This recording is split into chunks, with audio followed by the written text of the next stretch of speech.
Amabost zauri, Karmele Jaio. Zuk nahi duzuna. Gustura joango litzateke Leire zinemara, baina ziur da Alexek ez duela gogorik izango eta ez dio ezer esan. Senarra etxeko atetik sartu denean, sarrerara gerturatu da Leire. Musu bat eman dio ezpainetan eta erantzunik espero ez zuen zer moduz bat bota ondoren egongelara bueltatu da.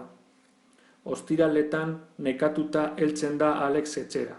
Aste osoko zama nabari zaio bekainak zimurtzeko duen moduan eta haren bekainen zimurtasuna ikusi duenean senarrak etxean geratzeko gogoa duela sumatu du.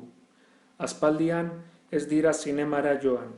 Duela hilabete batzuk proposatu eta Alexek gogo handirik ez zuela esan zion egunetik, Leirek ez dio berriz zinemara joateko proposamenik egin. Berriz ezetza jasotzeko beldur da. Alexen ezetzek min egiten baitziote zabelean. Zinemara joateko aukera baztertuta, azken asteetan amaitu ezinik dabilen liburu mardula hartu du eskuartean eta sofan ezeri da. Bat gauez lo geratu orduko 3 aldiz irakurtzen saiatu eta bukatu ezin izan zuen paragrafoa errepasatzen hasi da eta hitz haiei gaztatu antza hartu die, zahar antza. Halako batean, komunetik datorren dutxako uraren zarata entzun eta ur tanta. Bakoitzak aurrean dituen hitzak urtu eta nahasi ditu. Ezin dio ari heldu. Ostiralero lanetik etxera heltzerakoan Alexek dutxa hartzen du. Asteko zama guztia urak bainerako zulotik eramaten duela pentsatuz lasaiago geratzen da. Toaila gerritik jarrita atera da komunetik eta egongelan burua sartzerakoan Leire ikusi du sofan ezerita. Liburu mardula eskuetan duela. Etxean geratu nahi duen sintoma dela pentsatu du. Azken aldian liburuak harrapatuta dabil emaztea. Ez dio kalera irteteko antzik hartu eta ondorioz, ohe gainean janzteko prest zituen praka garbiak berriz sartu ditu armairuan eta etxean erosoago egoteko txandalaren prakak jantzi ditu. Zinera ez badoaz ere, kalera zerbait hartzera edo afaltzera atera daitezkeela pentsatu du Leirek. 3-4 zuritu hartzera besterik ez bada ere. Burua tabernako giroan sartu zaionetik are zailagoa egin zaio liburuaren lehengo paragrafoa gainditzea. Lehenago dutxako urarekin gertatu zaion bezala.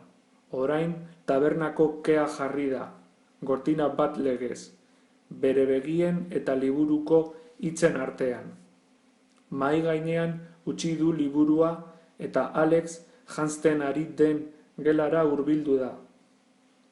Senarrari irteteko proposamena egin orduko hark txandalaren praka jantzita dituela ikusi du eta, beraz, kalerako gogo handirik ez duela pentsatu du.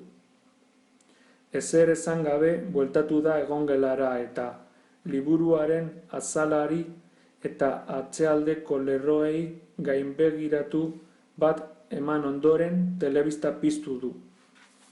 Bizarra moztu eta kalera irteteko asmoarekin heldu da Alex etxera. Baina Leire sofan etxanda eta telebistari begira egoteko jarrerak argi utzi dio emazteak ez duela irteteko gogorik.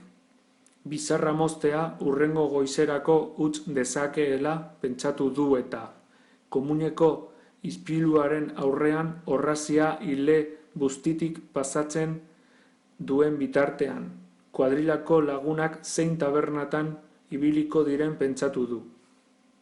Alexengatik izango ez balitz, Maria eta Olatzekin bueltatxo bat ematera aterako litzakeela pentsatu du Leirek, baina ezin du Alex etxean bakarrik utzi. Astebarruan gauetan baino ez dute ikusten elkar, eta asteburua heldu eta ez du berak bada ihes egingo lagunengana. Alexekin geratuko da. Afalduko al dugu zerbait? Galdetu dio senarrari. Eskuekin ile bustia orrazten laguntzen dion bitartean. Komunean daude biak, ispiluaren aurrean. Zerbait eskatzen nahi duzu? Erantzun dion senarrak. Orrazia lababo gainean utzi eta emazteari gerritik helduz. Pizza? Ondo, deituko dut nik.